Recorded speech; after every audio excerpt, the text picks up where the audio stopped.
الحمد لله حمدا كثيرا طيبا مباركا فيه نحمده ونستعينه ونستغفره ونتوب إليه ونعوذ بالله من شرور أنفسنا ومن سيئات أعمالنا من يهده الله فلا مضل له ومن يضلل فلن تجد له وليا مرشدا أشهد أن لا إله إلا الله وحده لا شريك له وأشهد أن محمدا عبده ورسوله أرسله بالهدى ودين الحق ليظهره على الدين كله ولو كره المشركون اللهم صل على محمد وعلى آل محمد كما صليت على إبراهيم وعلى آل إبراهيم إنك حميد مجيد اللهم بارك على محمد وعلى آل محمد كما باركت على إبراهيم وعلى آل إبراهيم إنك حميد مجيد أما بعد فإن خير الحديث كتاب الله وخير الهدي هدي محمد صلى الله عليه وسلم وشر الأمور محدثاتها وكل محدثة بدعة وكل بدعة ضلالة وكل ضلالة في النار أعوذ بالله من الشيطان الرجيم بسم الله الرحمن الرحيم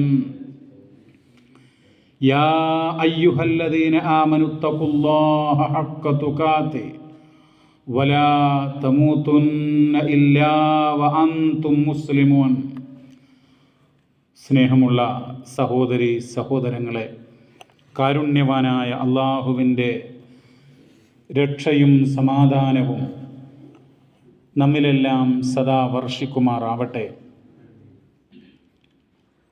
ഈ സന്ദർഭത്തിൽ പുതുവത്സരാഘോഷങ്ങൾ എന്ന് പറയുന്ന സംഭവം, അത് എന്താണ്?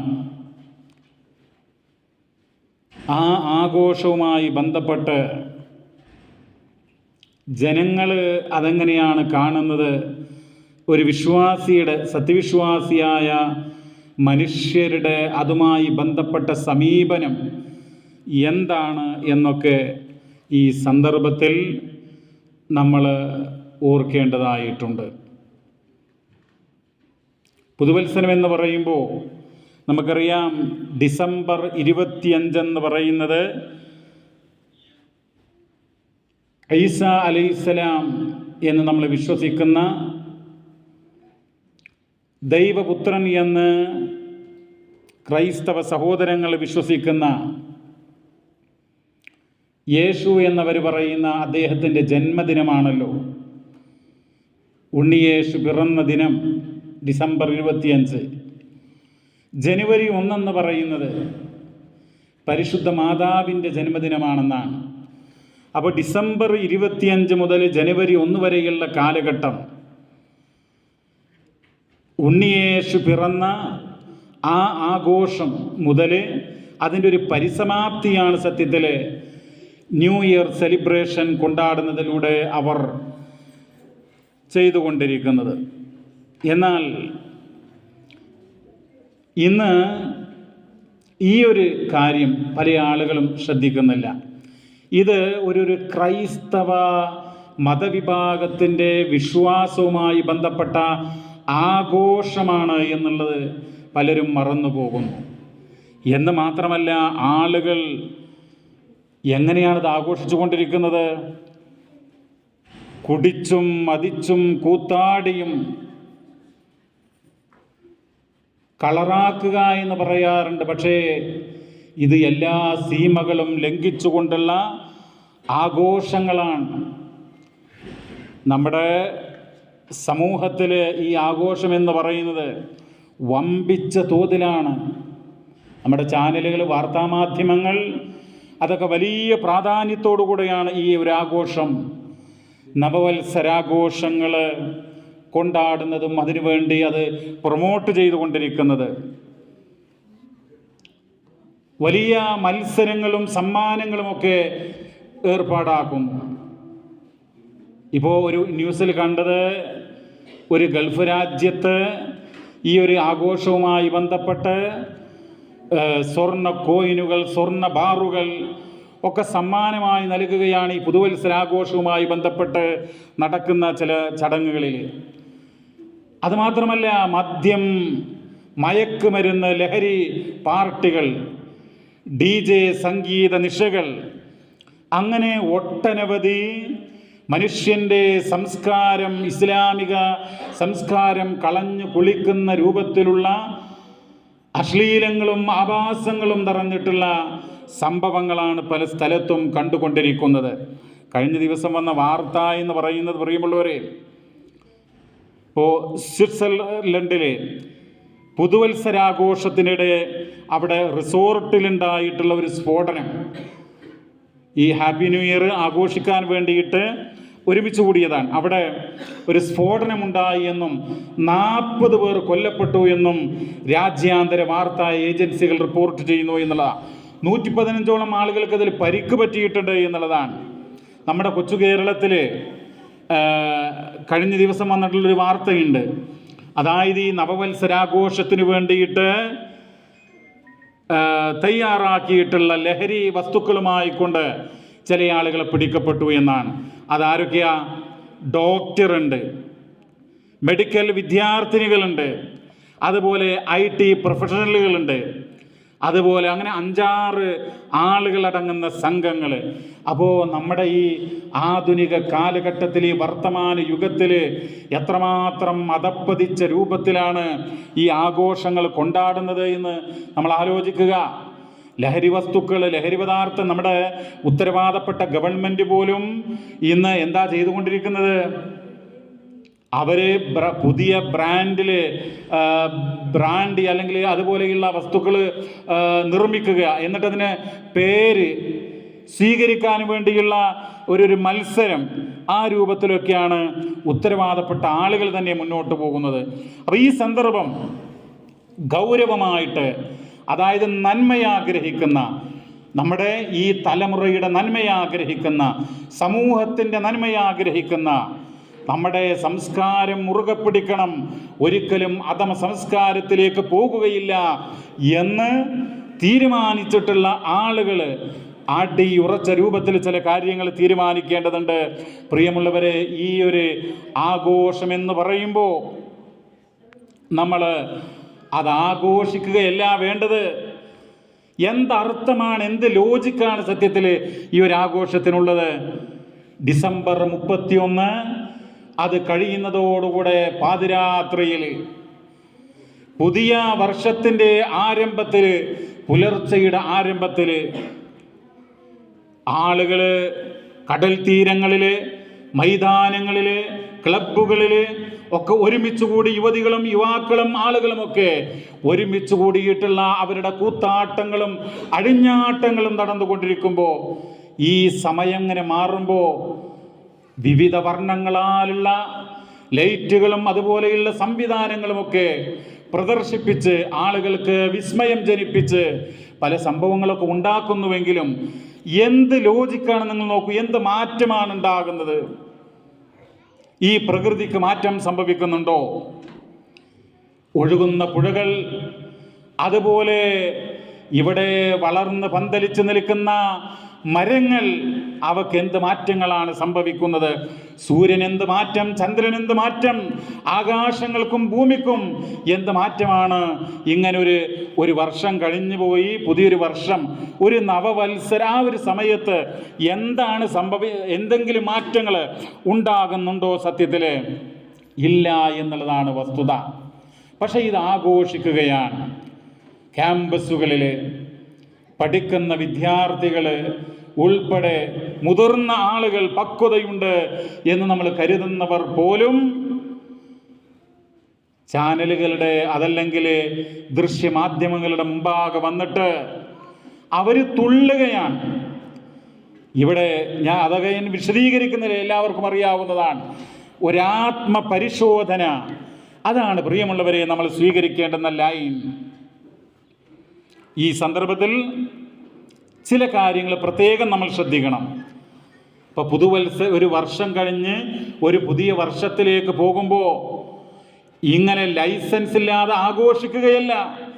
ചില കാര്യങ്ങൾ, നമ്മൾ ചില പരിശോധനകൾ, മുഹാസബത്തുൻ നഫ്സ് എന്ന് പറയും, സെൽഫ് റിഫ്ലക്ഷൻ എന്ന് പറയും, ആത്മപരിശോധന എന്ന് പറയും. അത് എങ്ങനെയാണ് നമ്മൾ ആത്മപരിശോധന നടത്തേണ്ടത്? കഴിഞ്ഞ ഈ ഒരു വർഷ കാലയളവിൽ നമുക്കെത്ര നന്മകൾ ചെയ്യാൻ സാധിച്ചിട്ടുണ്ട്, എത്ര തിന്മകൾ നമ്മൾ മനഃപൂർവ്വം ചെയ്തിട്ടുണ്ട്, അബദ്ധവശാൽ എത്ര തിന്മകൾ സംഭവിച്ചു, ഞാനും എൻ്റെ സൃഷ്ടാവും തമ്മിലുള്ള ബന്ധം എങ്ങനെയായിരുന്നു, ഞാൻ അനിവാര്യമായും കാത്തു സൂക്ഷിക്കേണ്ടുന്ന ബന്ധങ്ങളുണ്ടല്ലോ, എൻ്റെ മാതാപിതാക്കൾ, എൻ്റെ ഇണ, എൻ്റെ മക്കൾ, എൻ്റെ ജ്യേഷ്ഠ അനുജന്മാർ, എൻ്റെ സഹോദരങ്ങൾ, അയൽവാസികൾ, ബന്ധുക്കൾ, അതുപോലെ എൻ്റെ ആദർശ കൂട്ടുകാർ, അവരോടൊക്കെയുള്ള സമീപനം എന്തായിരുന്നു എന്ന് സഹോദരങ്ങളെ, മഹാനായിട്ടുള്ള ഇമാം ഇബ്നു അബി ദുനിയ എന്ന് പറയുന്ന പണ്ഡിതന്റെ മുഹാസബത്തുൻ നഫ്സ് എന്ന് പറയുന്ന ഒരു ഗ്രന്ഥം, അതുപോലെ ഇമാം അഹ്മദിന്റെ അസ്സുഹ്ദ് എന്ന് പറയുന്ന ഗ്രന്ഥം, അതിൽ ഉമർ ഇബ്നുൽ ഖത്താബ് റളിയല്ലാഹു അൻഹുവിന്റെ ഒരു വചനം നൽകുന്നുണ്ട്. നിങ്ങൾ പലപ്പോഴും കേട്ടിരിക്കും. പക്ഷേ നമ്മൾ ആ വചനമുണ്ടല്ലോ, നമ്മുടെ മനസ്സിൽ, നമ്മുടെ ഹൃദയത്തിൽ അത് എന്നെന്നും മായ്ക്കാതെ കാത്തു സൂക്ഷിക്കേണ്ടുന്ന ഒരു വാക്കാണ്. എന്താണ് ആ വാക്ക്? ഉമറുൽ ഫാറൂഖ് റളിയല്ലാഹു അൻഹു പറഞ്ഞ ആ വാക്ക്, ഹാസിബു അൻഫുസകും ഖബ്ല അൻ തുഹാസബു. നിങ്ങൾ വിചാരണ ചെയ്യപ്പെടുന്നതിന് മുമ്പ് സ്വയം വിചാരണ ചെയ്യുക. സഹോദരങ്ങളെ, എൻ്റെ രാത്രി, എൻ്റെ പകല്, എൻ്റെ ഓരോ നിമിഷങ്ങളും, എൻ്റെ നന്മകൾ, എൻ്റെ തിന്മകൾ, എൻ്റെ എല്ലാ ചലനങ്ങളും, എല്ലാ രഹസ്യവും എല്ലാ പരസ്യവും റബ്ബ് കണിശമായി കൃത്യമായി പരിശോധിക്കുന്ന ഒരു ദിവസം നാളെ വരാനുണ്ട്. ആ ദിവസത്തെ ഞാൻ അഭിമുഖീകരിക്കുന്നതിന് മുമ്പ് ഇവിടെ വെച്ച് ഞാൻ എൻ്റെ കർമ്മങ്ങൾ, എൻ്റെ കഴിഞ്ഞുപോയ ദിവസങ്ങൾ ഞാൻ സ്വയം ആത്മപരിശോധനക്ക്, വിചാരണക്ക് വിധേയമാക്കണം എന്നാണ് അദ്ദേഹം പറഞ്ഞത്.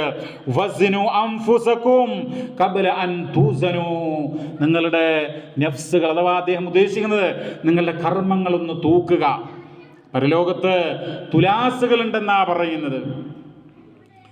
നന്മയും തിന്മയുമൊക്കെ തൂക്കിക്കണക്കാക്കുന്ന തുലാസുകൾ.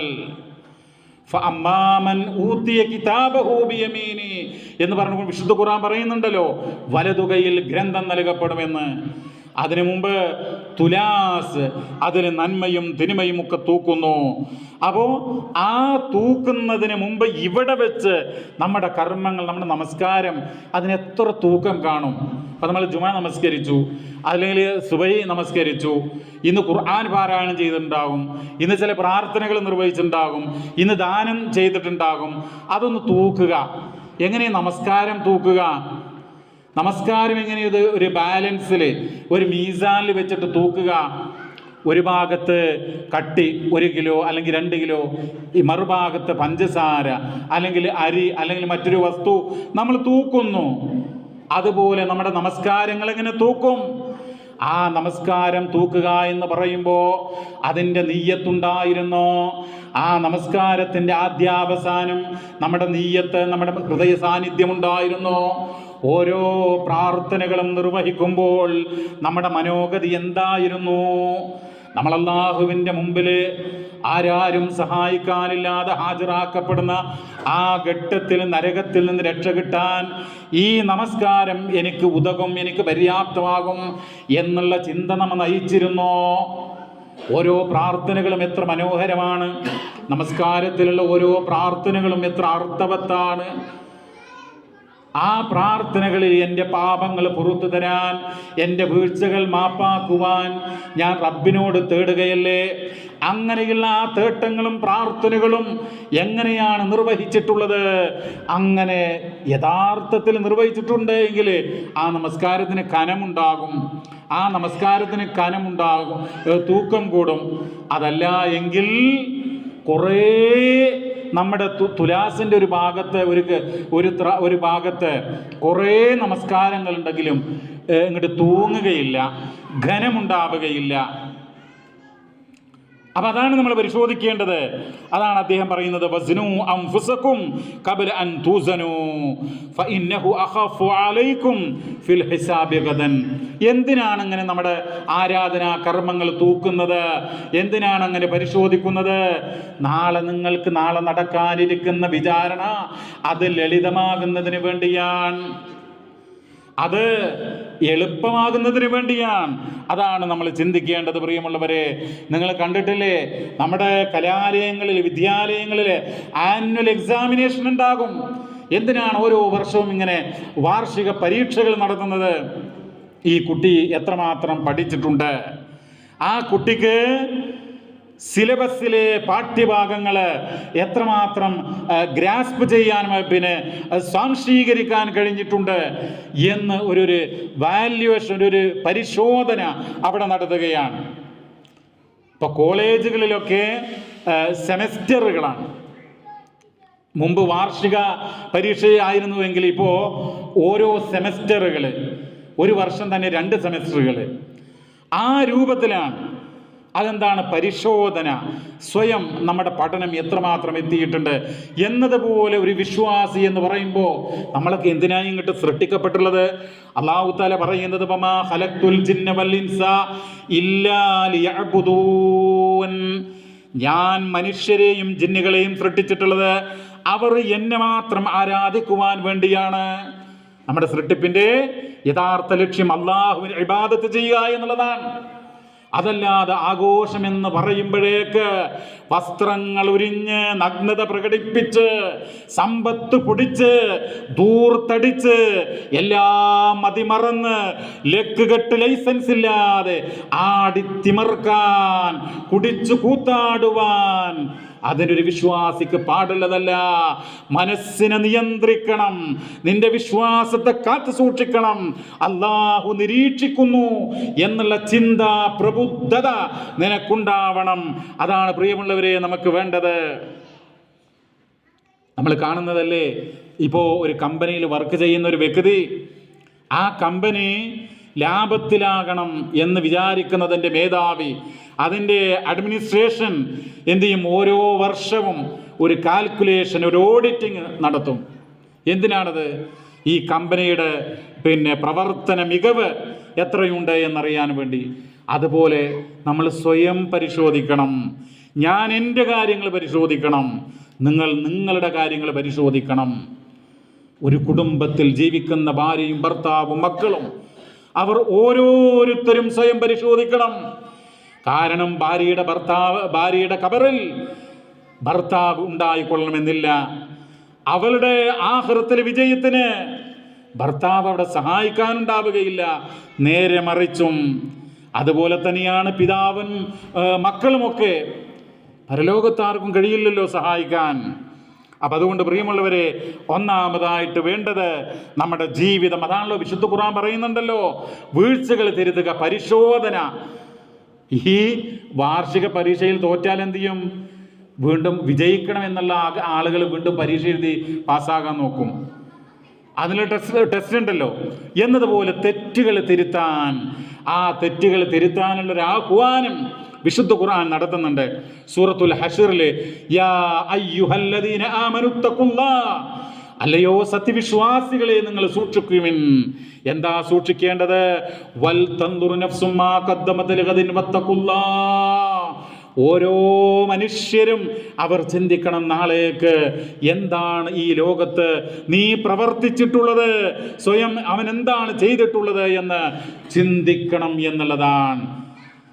ഞാൻ എന്തൊക്കെയാണ് നാളത്തെ വിജയത്തിന് വേണ്ടി ഒരുക്കിയിട്ടുള്ളത് എന്ന് നമ്മൾ ചിന്തിക്കുക. അല്ലാഹു തആല പറയുന്നത് വിശ്വാസികളെ നിങ്ങൾ സൂക്ഷിക്കണം എന്ന് പറഞ്ഞുകൊണ്ടാ. ആ സംഗതി അവസാനിപ്പിക്കുമ്പോഴും വത്തഖുല്ലാഹ്, നിങ്ങൾ അല്ലാഹുവിനെ സൂക്ഷിക്കണം. ഇന്നല്ലാഹ ഖബീറും ബിമാ തഅമലൂൻ, നിങ്ങൾ പ്രവർത്തിക്കുന്നതിനെ സംബന്ധിച്ച് അല്ലാഹു ഖബീറാൻ. അല്ലാഹു ഖബീർ എന്ന് പറഞ്ഞാൽ എന്താ അർത്ഥം? അങ്ങേയറ്റം അറിയുന്നവനാണ് ഓരോ കാര്യം ചെയ്യുമ്പോഴും. ഇപ്പം നിങ്ങൾ നോക്കൂ, നമ്മളെ ആളുകൾക്ക് പല നന്മകളും സംഭാവനകൾ സഹായങ്ങളൊക്കെ ചെയ്യാറുണ്ട്. അതൊക്കെ ചെയ്യുമ്പോൾ നമ്മുടെ മനസ്സിനകത്ത് എന്ത് നീയത്താണ്, എന്തൊരു മനസ്സിലെ ഉദ്ദേശം എന്താണ് എന്ന് അള്ളാഹു സൂക്ഷ്മമായി അറിയും. അപ്പം അതുകൊണ്ട് പ്രിയമുള്ളവരെ, ആത്മാർത്ഥമായിട്ട് അതൊക്കെ ചെയ്യാനുള്ള ഒരു തൻ്റെ ഇടമാണ് നമുക്കുണ്ടാവേണ്ടത്. ഇവിടെ നമ്മൾ വിചാരണ ചെയ്യുക. ഞാൻ ആവർത്തിക്കുകയാണ്, നമ്മുടെ ജീവിതം പരിശോധനയ്ക്ക് വിധേയമാക്കുക, തെറ്റുകൾ തിരുത്തുക. അതല്ല എങ്കിൽ പരലോകത്ത് ചെന്നാൽ അവിടെ വിചാരണയ്ക്ക് ശേഷം തെറ്റ് തിരുത്താനുള്ള അവസരമുണ്ടാവുകയില്ല. ഇവിടെ നമ്മൾ തെറ്റ് കണ്ടെത്തിയാൽ ഇത് തിരുത്താനുള്ള സാഹചര്യമുണ്ട്. നമുക്ക് തൗബ ചെയ്തുകൂടെ? നമുക്ക് ഇസ്തിഗ്ഫാർ ചെയ്തുകൂടെ? അതിനുള്ള അവസരമില്ലേ? പരിശുദ്ധ ഖുർആൻ പറയുന്നുണ്ട്, യാ അയ്യുഹല്ലദീന ആമനൂ തൂബൂ ഇലല്ലാഹി തൗബതൻ നസൂഹാ. സത്യവിശ്വാസികളെ, നിങ്ങൾ ആത്മാർത്ഥമായി കൊണ്ട് നിങ്ങളുടെ മനസ്സിൽ ഒരു കാപഢ്യവുമില്ലാതെ നിഷ്കളങ്കമായി കൊണ്ട് അല്ലാഹുവിലേക്ക് തൗബ ചെയ്യുവിൻ. ആത്മാർത്ഥമായി കൊണ്ട് തെറ്റ് തിരുത്തുക പ്രിയമുള്ളവരെ. അപ്പോ അതാണ് ഒന്നാമതായിട്ട് ഈ സന്ദർഭത്തിൽ നമുക്ക് പറയാനുള്ളത്. നമ്മൾ എന്ത് ചെയ്യണം? സ്വയം വിചാരണ ചെയ്യുക. രണ്ടാമതായിട്ട് പറയാനുള്ളത്, കൃതജ്ഞതയുണ്ടാവണം, ശുക്ർ ഉണ്ടാവണം, ഗ്രാറ്റിറ്റ്യൂഡ് ഉണ്ടാവണം. അതായത് കഴിഞ്ഞ ഒരു വർഷം അല്ലാഹു തആല നമുക്ക് എന്തെല്ലാം തന്നിട്ടുണ്ട്. ആരോഗ്യം തന്നില്ലേ പ്രിയമുള്ളവരെ? നമുക്ക് ഒരു ആരോഗ്യമെന്ന് പറയുന്നത്, നമുക്ക് നമ്മുടെ വിശ്വാസം, ഇസ്ലാമിക വിശ്വാസം എന്ന് പറയുന്ന വലിയ അനുഗ്രഹം കഴിഞ്ഞാൽ രണ്ടാമത് നമുക്ക് റബ്ബ് തന്നിട്ടുള്ള അനുഗ്രഹം ഏതാ? സംശയം വേണ്ട, നമ്മുടെ ആരോഗ്യമാണ്. നമുക്ക് ഈ ആരോഗ്യം തന്നതിൻ്റെ പേരിൽ ശരിക്ക് ശ്വസിക്കാൻ, സംസാരിക്കാൻ, കാണാൻ, ചിന്തിക്കാൻ, നടക്കാൻ, ഇരിക്കാൻ, ഭക്ഷണം കഴിക്കാൻ, വെള്ളം കുടിക്കാൻ, ഇതിനൊക്കെ തന്നിട്ടുള്ള അനുഗ്രഹങ്ങൾ, ആ വലിയ വലിയ അനുഗ്രഹങ്ങളല്ലേ? അതിന് നന്ദി പ്രകടിപ്പിക്കേണ്ടേ? ഇന്ന് പ്രിയമുള്ളവരെ, ഒരു സംഭവം, ആ വാർത്ത കണ്ട് എനിക്ക് എൻ്റെ കണ്ണിൽ നിന്ന് കണ്ണുനീര് വന്നു. പാലക്കാട് ജില്ലയിൽ ഒരു പെൺകുട്ടി, 5 or 6 വയസ്സുള്ള ഒരു പെൺകുട്ടി, ആ പെൺകുട്ടിയുടെ ഒരു കൈ നഷ്ടപ്പെട്ടിരിക്കുകയാണ്. ആ പെൺകുട്ടിക്ക് ഒരു കൃത്രിമ കൈ വേണം, സഹായിക്കാൻ ആരുമില്ല. ആ വാർത്ത ചാനലിൽ വന്നു. നമ്മുടെ സംസ്ഥാനത്ത് ഒരു പദവിയിലിരിക്കുന്ന ഒരു ഉന്നത വ്യക്തിത്വം, അദ്ദേഹം ആ വാർത്ത കണ്ടപാടെ ആ കുട്ടിയുടെ പിതാവിനെ വിളിച്ചു. ആ കൃത്രിമ കൈവെക്കാനുള്ള മുഴുവൻ ചികിത്സാ ചെലവും ഞാൻ നിർവഹിക്കാം, ഇപ്പോൾ തന്നെ നിങ്ങൾ ഹോസ്പിറ്റലിലേക്ക് കൊണ്ടുപോകൂ എന്ന് പറഞ്ഞിട്ട് അതിന് സംവിധാനം ഏർപ്പെടുത്തി. ആ വാഗ്ദാനത്തിന് ശേഷം ചാനലിൽ വീണ്ടും ഈ വാർത്ത വന്നു ഇന്ന് കാലത്ത്. ആ സന്ദർഭത്തിൽ ആ കുഞ്ഞിൻ്റെ വീട് ഞാൻ കാണുകയാണ്. സഹോദരങ്ങളെ, GI ഷീറ്റ് എന്ന് പറയുമല്ലോ, ഇതാ നമ്മുടെ ഇവിടേക്കുള്ള ഈ ഷീറ്റ്. ആ ഷീറ്റ് കൊണ്ടുള്ള ഒരു ഒറ്റമുറി, ഒരു 12 വീതിയുള്ള ആ രൂപത്തിലുള്ള 12 അടി 12 ഫീറ്റ് ആ രൂപത്തിലുള്ള ഒരു സ്ക്വയർ ആയിട്ടുള്ള ഒരു മുറി, അതിലാണ് ഒരു ഭാര്യയും ഭർത്താവും കുട്ടികളും താമസിക്കുന്നത്. ആ സ്ത്രീ പറയാണ്, എൻ്റെ കുട്ടിക്ക് ഒരു കൃത്രിമ കൈവെക്കാൻ പലരും സഹായിക്കാമെന്ന് പറഞ്ഞു, പക്ഷേ ഇതുവരെ അതൊന്നും നടന്നില്ല, ഇതിൽ പ്രതീക്ഷയുണ്ട് എന്ന് പറഞ്ഞു. അത് പറയുമ്പോഴേക്കും നമ്മുടെ ഹൃദയം നൊമ്പരപ്പെടുകയാണ്. സഹോദരങ്ങളെ, നിങ്ങൾ ആലോചിച്ച് നോക്കൂ, നമ്മൾക്ക് എത്രമാത്രം എങ്ങനെയുള്ള വീടുകളിലാണ് നമ്മൾ താമസിക്കുന്നത്. നമുക്ക് അല്ലാഹു തആല ആരോഗ്യം തന്നു, വീട് തന്നു, എണ്ണിയാൽ ഒടുങ്ങാത്ത അനുഗ്രഹങ്ങൾ തന്നില്ലേ? അപ്പോ അതിന് നന്ദി കാണിക്കാനുള്ള മനസ്സ്, അതാണ് നമുക്കുണ്ടാവേണ്ടത്. ഭക്ഷണം, നമുക്ക് ആഹാരം കഴിക്കാനുള്ള അവസ്ഥ മാത്രമല്ല, ആ ഭക്ഷണം നമുക്ക് കിട്ടുക എന്നുള്ളത് അത് നിസ്സാരമായ കാര്യമല്ല. നമ്മുടെ ഒരു സുഹൃത്ത് നമ്മുടെ ഇന്ത്യ രാജ്യത്ത് ബീഹാറിൽ ഒക്കെ പോയിട്ട് നമ്മുടെ ഫോക്കസ് എന്ന് പറയുമല്ലോ, ഫോക്കസ് എന്ന് പറയുന്ന നമ്മുടെ യുവാക്കളുടെ സംഘം, അപ്പം അവർ അവിടെ പോയിട്ട് ഈ തണുപ്പ് കാലത്ത് പുതപ്പുകൾ വിതരണം ചെയ്യാൻ, കൊടും ശൈത്യം. അപ്പോൾ പുതപ്പുകൾ വിതരണം ചെയ്യാൻ വേണ്ടിയിട്ട് കൊണ്ടുപോയി ആളുകൾ തിക്കും തിരക്കും കൂട്ടിയിട്ട് അവരത് വിതരണം ചെയ്യുന്നതിന് എടുത്തുകൊണ്ടുപോയി. അത്രമാത്രം ദാരിദ്ര്യം. ഒരു വീട്ടിലൊക്കെ 8ഉം 10ഉം ആളുകളുള്ളിടത്ത് അവിടേക്ക് ഒരു പുതപ്പ് മാത്രമാണ് കൊടുക്കാൻ സാധിക്കുന്ന. അപ്പോൾ അവരൊക്കെ അനുഭവിക്കുന്ന ഒരു ദാരിദ്ര്യം എത്രയാണ് എന്ന് നമ്മളൊന്ന് ആലോചിച്ച് നോക്കണം. നമ്മളൊക്കെ എത്രമാത്രം നിങ്ങൾ നോക്കൂ പ്രിയമുള്ളവർ, എന്തെല്ലാം ഭക്ഷണ പദാർത്ഥങ്ങൾ നമുക്ക് ലഭിക്കുന്നു. നമ്മുടെ കുട്ടികൾ, നമ്മുടെ സ്കൂളിൽ പഠിക്കുന്ന കുട്ടികൾ എന്തെല്ലാം സ്വാദിഷ്ടമായിട്ടുള്ള ഭക്ഷണ പദാർത്ഥങ്ങളാണ് കഴിച്ചുകൊണ്ടിരിക്കുന്നത്. അപ്പോൾ അതിനൊക്കെ നന്ദി കാണിക്കേണ്ടതുണ്ട്. അതുപോലെ തന്നെ നമ്മുടെ കുടുംബം, നമ്മുടെ പരലോകത്ത് അല്ലാഹു തആല ചോദിക്കും, മനുഷ്യ നിനക്കൊരു ഇണയെ തന്നില്ലേ? ഒരു സൽസ്വഭാവിയായിട്ടുള്ള ഒരു ഇണ ഉണ്ടാവുക എന്നുള്ള വലിയ അനുഗ്രഹമാണ്. അതുപോലെ കുഞ്ഞുങ്ങൾ, അതുപോലെ ഒരു കുടുംബം, ഇതൊക്കെ വലിയ അനുഗ്രഹമാണ്. അതിൻ്റെ പേരിൽ നന്ദി കാണിക്കണം. അതുപോലെ തന്നെ നിർഭയമായി ജീവിക്കാനുള്ള ഒരു അവസ്ഥാവിശേഷം നമുക്കുണ്ടായാൽ ഒരു പേടിയില്ലാതെ നമ്മൾ അധ്വാനിക്കാൻ വേണ്ടി പോകുന്നു, പഠിക്കാൻ വേണ്ടി പോകുന്നു, അങ്ങനെ തിരിച്ചു വരുന്നു, നമ്മുടെ കുടുംബവുമായിട്ട് ഭക്ഷണം കഴിക്കുന്നു, അങ്ങനെ സന്തോഷമായി ജീവിക്കുന്നു. ഇതിനൊക്കെ നന്ദി കാണിക്കണം എന്നുള്ളതാണ്. എല്ലാ അനുഗ്രഹങ്ങൾക്കും എന്തെല്ലാം അനുഗ്രഹങ്ങൾ, ഓരോ ആളുകൾക്കും ഒരുപാട് അനുഗ്രഹങ്ങളുണ്ടാകും. ആ അനുഗ്രഹങ്ങൾക്കൊക്കെ നന്ദി കാണിക്കണം.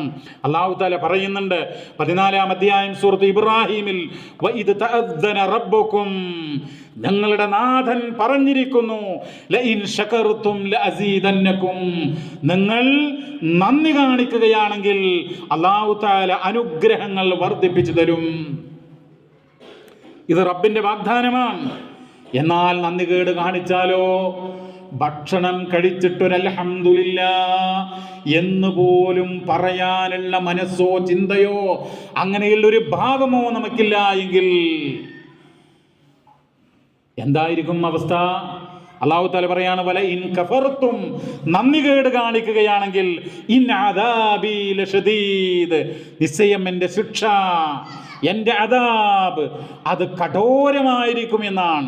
ലശദീദ് എന്ന് സൂറ ഇബ്രാഹിമിൻ്റെ 7-ാമത്തെ സൂക്തത്തിൽ പറയുകയാണ്. അപ്പോൾ സഹോദരങ്ങളെ, നമ്മൾ നന്ദി കാണിക്കണം. നമ്മൾ ഉടുക്കുന്ന വസ്ത്രം മാത്രമല്ല, നമ്മൾ സുമ്മല തുസ്അലുന്ന യൗമഇദിൻ അനിൻ നഈം എന്നുള്ള ആ ഒരു ആയത്തുണ്ടല്ലോ, ഓരോ അനുഗ്രഹത്തെ സംബന്ധിച്ചും നിങ്ങൾ ചോദ്യം ചെയ്യപ്പെടുക തന്നെ ചെയ്യും എന്നുള്ള വിശുദ്ധ ഖുർആനിൻ്റെ സൂക്തം. ആ ആയത്തിൻ്റെ വ്യാഖ്യാനത്തിൽ മഹാരഥന്മാരായ ഖുർആൻ വ്യാഖ്യാതാക്കൾ രേഖപ്പെടുത്തിയിട്ടുള്ള ഒരു കാര്യം എന്താണെന്നറിയോ? തണുത്ത ജലമുണ്ടല്ലോ, കുടിവെള്ളം, നിനക്ക് ദാഹിക്കുന്ന സമയത്ത് ആ വെള്ളം ഇങ്ങനെ വായിലേക്ക് കൊണ്ടുവന്ന് ഒരിറക്കിങ്ങനെ കുടിച്ച് അപ്പം നിന്റെ ദാഹം ഇങ്ങനെ അകലുകയാണ്. അതിനെക്കുറിച്ച് റബ്ബ് ചോദിക്കുമെന്നാണ്. അപ്പോൾ നമ്മൾ നന്ദി കാണിക്കുക പ്രിയമുള്ളവരെ. മറ്റൊന്ന്, നമ്മൾ സമയത്തിൻ്റെ വില മനസ്സിലാക്കുക എന്നുള്ളതാണ്. സമയമെന്ന് പറയുന്നത് വളരെ പെട്ടെന്ന് സഞ്ചരിച്ചു കൊണ്ടിരിക്കുകയാണ്. പ്രവാചകൻ സല്ലല്ലാഹു അലൈഹി വസല്ലമയുടെ ഒരു വചനത്തിൻ്റെ താല്പര്യം എന്ന് പറയുന്നത്, ഒരു വർഷം എന്ന് പറയുന്നത് ഒരു മാസത്തെ പോലെയാകുമെന്നാണ്. ഇമാം മുസ്ലിം ഉദ്ധരിക്കുന്നുണ്ട്, ഒരു മാസം എന്ന് പറയുന്നത് ഒരാഴ്ചയെ പോലെ ആയിരിക്കുമെന്ന, ഒരു ആഴ്ച എന്ന് പറയുന്നത് ഒരു ദിവസം പോലെ ആയിരിക്കുമെന്ന, ദിവസമോ ഒരു മണിക്കൂർ പോലെ. ഒരു മണിക്കൂർ എന്ന് പറയുന്നത് വളരെ പെട്ടെന്ന് അത് കടന്നു പോകും. അപ്പോൾ കാലങ്ങൾ അങ്ങനെ പോകുകയാണ്. പക്ഷേ ആ കാലം 24 മണിക്കൂറുണ്ട്, അത് നമുക്കങ്ങനെ തോന്നുകയാണ്. അപ്പോൾ ആ സമയം നമ്മൾ കൃത്യമായി ഉപയോഗപ്പെടുത്തേണ്ടതുണ്ട്. മരണം അടുത്ത് ഇരിക്കുന്നു എന്നുള്ളതാണ്. നമ്മളിങ്ങനെ വർഷം കഴിഞ്ഞു എന്ന് പറയുമ്പോൾ ആഘോഷിക്കുന്നുണ്ടല്ലോ. സത്യത്തിൽ ആഘോഷിക്കല്ല, കരയാണ് വേണ്ടതെന്നാണ്. എന്താ കാരണം? നമ്മൾ നമ്മുടെ ഖബറിലേക്ക് അടുത്തുകൊണ്ടിരിക്കുന്നു. നമ്മൾ നിശ്ചലാവസ്ഥയിലായിട്ട് നമ്മുടെ കൈകളൊക്കെ ഇങ്ങനെ നീർത്തിവെച്ച് കണ്ണുകളൊക്കെ അടച്ച് തലയും താടിയുമൊക്കെ കൂട്ടിക്കെട്ടി നമ്മുടെ ആളുകൾ മരിച്ചു, ഇതാ മയ്യത്ത് എന്ന് പറഞ്ഞിട്ട് അത് കാണാൻ ആളുകൾ വരുന്നൊരവസരം, ഒരവസ്ഥ, ഒരു സന്ദർഭം സഹോദരങ്ങളെ. എന്നിട്ട് മയ്യത്ത് കുളിപ്പിക്കാൻ വേണ്ടിയിട്ട് അടച്ചിട്ട് റൂമിലേക്ക് കൊണ്ടുപോകുന്നു. അവിടെ നമ്മളെ കുളിപ്പിക്കുന്നു. എന്നിട്ട് കഫൻ ചെയ്തിട്ട് മയ്യത്ത് നമസ്കരിച്ച് കബറടക്കുന്നു. ആ ഒരു സന്ദർഭമുണ്ടല്ലോ, അതിലേക്ക് ഓരോ ആളുകളും പോകുകയാണ്, എത്തുകയാണ്. അതിലേക്ക് അടുത്തുകൊണ്ടിരിക്കുകയാണ്. സത്യത്തിൽ നിങ്ങൾ നോക്കൂ, മഹാനായ പ്രവാചകൻ സല്ലല്ലാഹു അലൈഹി വസല്ലമ മരണത്തെക്കുറിച്ച് ധാരാളമായി ഓർക്കാൻ പറയുകയുണ്ടായി. മരണത്തെക്കുറിച്ച് വല്ലപ്പോഴും ഓർക്കാനല്ല, അക്സിറൂ ദിക്റ ഹാദിമിൽ ലദ്ദാത്ത്, എല്ലാ സുഖങ്ങളും നശിപ്പിച്ചു കളയുന്ന മരണത്തെക്കുറിച്ച് നിങ്ങൾ ധാരാളമായി ഓർക്കുവിൻ. കുല്ലു നഫ്സിൻ ദാഇഖത്തുൽ മൗത്ത്, എല്ലാ മനുഷ്യരും മരണം ആസ്വദിക്കുന്ന, മരണത്തിനൊരു രുചിയുണ്ട് എന്നാണ്. ആ രുചി ഭയാനകമാണെന്നാണ്. പാപികളായ മനുഷ്യർ മരണം വരിക്കുന്ന സന്ദർഭത്തിൽ കാലിട്ടടിക്കും എന്നുള്ളതാണ്.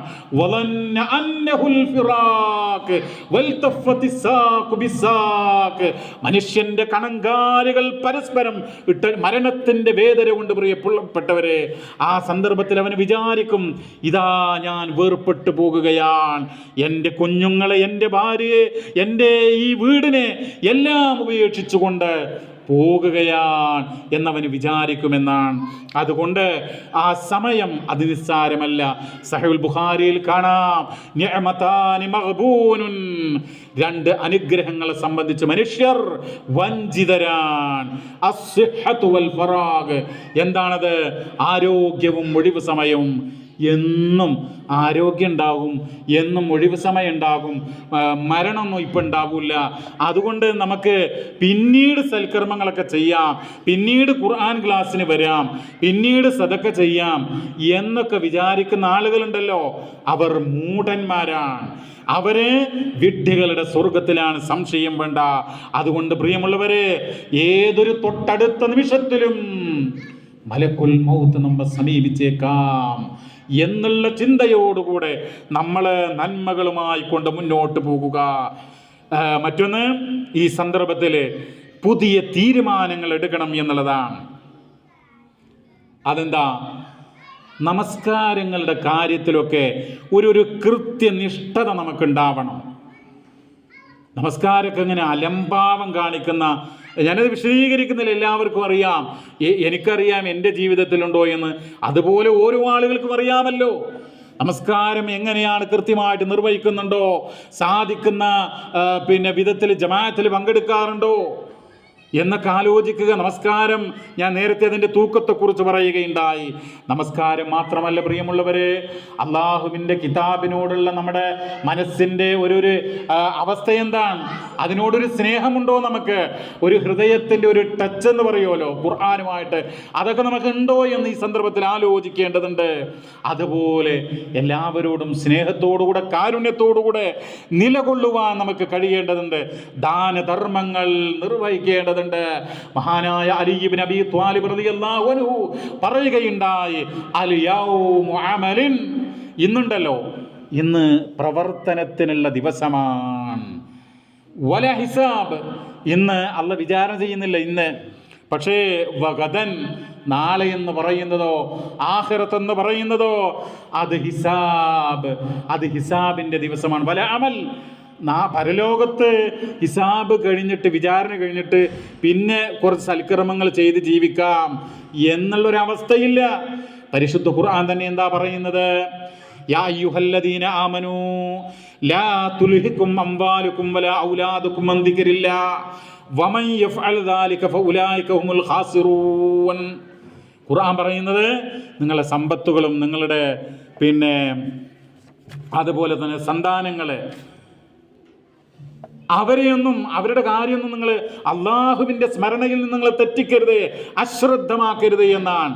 ആരെങ്കിലും അങ്ങനെയൊക്കെ ചെയ്യുന്നുവെങ്കിൽ മക്കൾക്ക് വേണ്ടിയിട്ട് ആ മക്കൾക്ക് വേണ്ടിയിട്ട് എല്ലാം മറന്ന് പിന്നെ ക്ലാസ്സില്ല, ഖുർആൻ ക്ലാസ്സില്ല, അല്ലെങ്കിൽ പള്ളിയില്ല, നമസ്കാരമില്ല, ഹജ്ജില്ല, ആ രൂപത്തിൽ പോകുന്ന ആളുകളുണ്ടല്ലോ.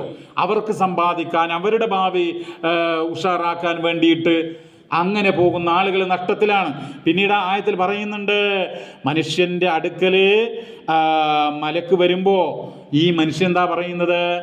അവന് പറയാണ്, ഫയഖൂല റബ്ബി ലൗലാ അഖർതനി ഇലാ അജലിൻ ഖരീബ്.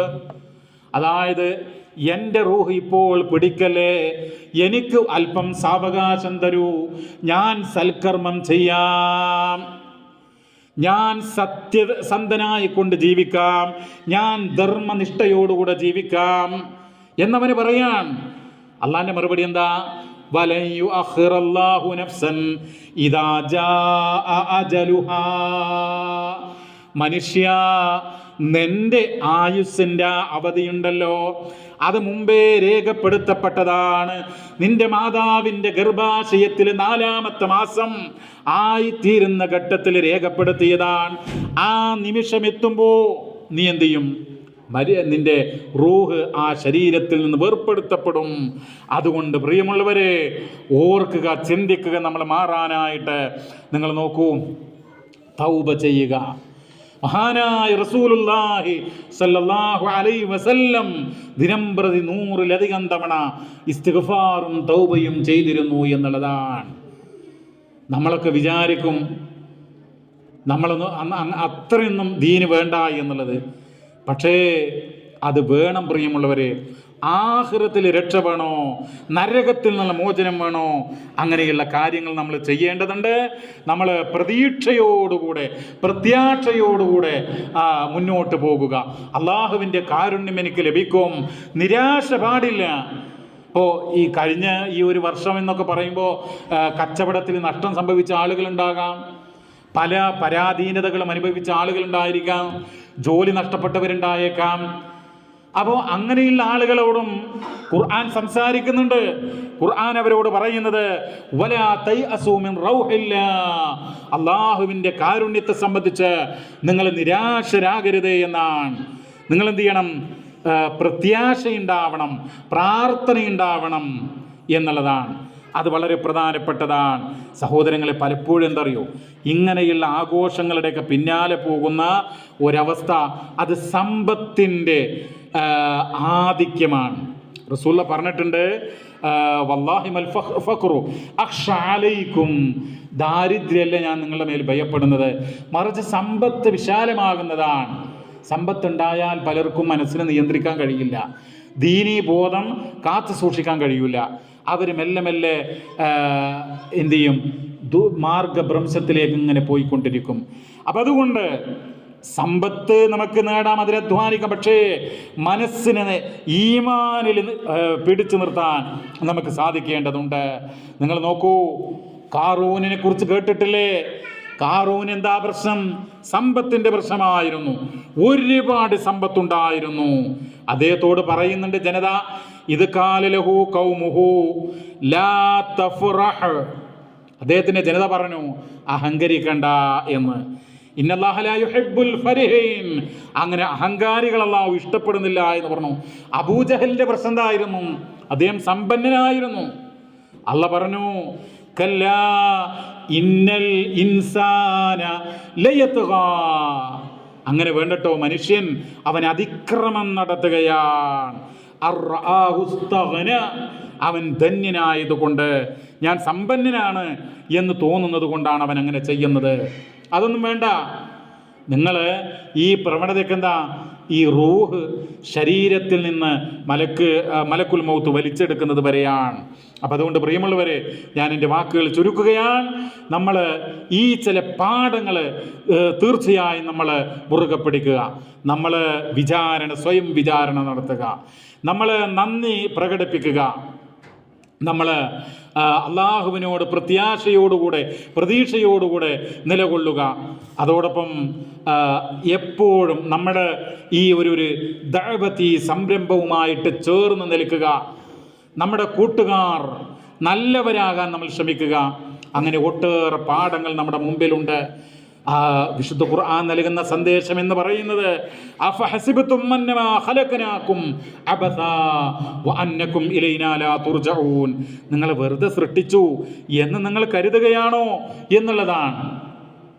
നിങ്ങൾ അല്ലാഹുവിലേക്ക് മടക്കപ്പെടുകയില്ല എന്ന് നിങ്ങൾ വിചാരിക്കുകയാണോ? അല്ലാഹു തആല ആവർത്തിച്ച് ചോദിക്കുന്ന ചോദ്യമാണ്. അതുകൊണ്ട് അങ്ങനെ വിചാരം വേണ്ട. ഇപ്പോഴും മരിക്കും, അള്ളാഹുവിൻ്റെ മുമ്പിൽ വിചാരണക്ക് വിധേയമാക്കപ്പെടും എന്നുള്ള ഒരു ചിന്ത നമുക്കുണ്ടാവണം. ജീവിതം നന്നാക്കാനായിട്ട് പരിശ്രമിക്കുക. അല്ലാഹു തആല അനുഗ്രഹിക്കുമാറാവട്ടെ. സഹോദരങ്ങളെ, ഇവിടെ പ്രാർത്ഥനയ്ക്ക് വേണ്ടിയിട്ട് ഒരു ആവശ്യം ഒരു സഹോദരൻ ഉന്നയിച്ചിട്ടുണ്ട്. അതായത് അദ്ദേഹത്തിൻ്റെ പിതാവ് ആശുപത്രിയിലാണ്. അല്ലാഹു സുബ്ഹാനഹു വ തആല അവൻ്റെ റഹ്മത്ത് കൊണ്ട് ആശുപത്രിയിൽ കിടക്കുന്ന ആ സുഹൃത്തിൻ്റെ പിതാവിന് ശിഫയും സമാധാനവും നൽകി അനുഗ്രഹിക്കുമാറാവട്ടെ. രോഗങ്ങൾ കൊണ്ട് കഷ്ടപ്പെടുന്ന ഒട്ടനവധി ആളുകളുണ്ട്. നിങ്ങൾ കണ്ടില്ലേ, ഈ അടുത്ത് ഒരു മാതാവ്, ഒരുമ്മ, അവർ കരയാണ്.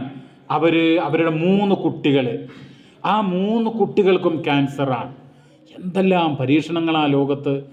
ഇതൊക്കെ എന്തിനാണ് ഈ പരീക്ഷണങ്ങൾ? നമ്മുടെ കണ്ണ് തുറപ്പിക്കണം, നമ്മുടെ മനസ്സ് തുറപ്പിക്കണം. നമ്മൾ അള്ളാഹുവിന് വഴിപ്പെടുക. പ്രിയമുള്ളവരെ, അള്ളാഹുവിൻ്റെ മുമ്പിൽ വിനീതരായിക്കൊണ്ട് അഹങ്കാരമില്ലാതെ നന്മ നിറഞ്ഞ മനസ്സുമായിട്ട് മുന്നോട്ട് പോകുക. റബ്ബ് അനുഗ്രഹിക്കുമാറാവട്ടെ. നമുക്കെല്ലാവർക്കും അല്ലാഹു തആല ആരോഗ്യവും ദീർഘായുസ്സും പ്രദാനം ചെയ്യുമാറാവട്ടെ. നന്മകൾ ചെയ്ത് അള്ളാഹു ഇഷ്ടപ്പെടുന്ന സൽക്കർമ്മങ്ങൾ അനുഷ്ഠിച്ചുകൊണ്ട് അള്ളാഹുവിൻ്റെ ഒരു നല്ല ദാസനായിട്ട് ജീവിക്കുവാൻ റഹ്മാനായ റബ്ബ് നമുക്ക് തൗഫീഖ് നൽകി അനുഗ്രഹിക്കുമാറാവട്ടെ. അല്ലാഹുമ്മ റബ്ബനാ ആതിനാ ഫിദ്ദുനിയ ഹസന വഫിൽ ആഖിറതി ഹസന വഖിനാ അദാബന്നാർ. റബ്ബനാ തഖബ്ബൽ മിന്നാ ഇന്നക അൻത സമീഉൽ അലീം വതുബ് അലൈനാ ഇന്നക അൻത തവ്വാബുർ റഹീം വഗ്ഫിർ ലനാ യാ ഗാഫിറൽ മുദ്നിബീൻ വർഹംനാ യാ അർഹമർ റഹീമീൻ. സ്വല്ലല്ലാഹു വസല്ലമ അലാ നബിയിനാ മുഹമ്മദ് വൽഹംദുലില്ലാഹി റബ്ബിൽ ആലമീൻ.